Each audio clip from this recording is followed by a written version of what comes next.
თხრობითი პერფორმანსის ფესტივალის გამარჯვებულები დააჯილდოვეს თანამედროვე ხელოვნების ცენტრში დემოკრატიის მცხოვრებელთა დასის წევრებმა 5 კვირის განმავლობაში დემოკრატიის ისტორიებზე მოძიებული და დამუშავებული თხრობითი პერფორმანსები წარმოადგინეს. საბოლოოდ კი მათ შორის საუკეთესო ჟიურიმ გამოავლინა. ფესტივალი პირველად მიმართება და მისი ორგანიზატორი არასამთავრობო ორგანიზაცია ბორჯღალია.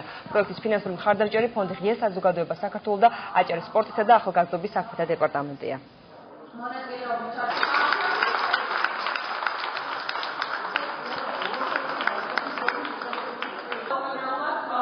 ვიყავ პირველი კვირის ლიდერი, ამიტომ ავიღე სერტიფიკატი, ასევე გამარჯვებული გუნდის წარმომადგენელი ვარ.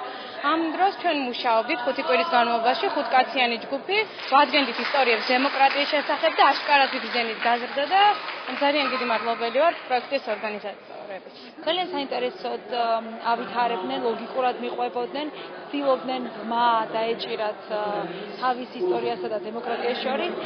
ძალიან საინტერესო იყო, იმიტომაც რომ მათ ისწავლეს გუნდური მუშაობა და შეჯიბრიც იყო გუნდებს შორის. მე ვფიქრობ, ეს კარგი მაგალითი იქნება მომდევნო თაობებისთვის, მომდევნო მთხრობელებისთვის. ისტორიების დახმარებით ახალგაზრდები საზოგადოებას უყვებიან სამოქალაქო აქტივობის კონკრეტული მაგალითების შესახებ, დემოკრატიული ღირებულებების შესახებ და ვფიქრობ, ეს მეთოდი ძალიან საინტერესოა, იმიტომ რომ თეორიულად ახსნა დემოკრატიის გაცილებით რთულად აღსაქმელი იყო შეიძლება, ვიდრე ის, რომ კონკრეტული მაგალითები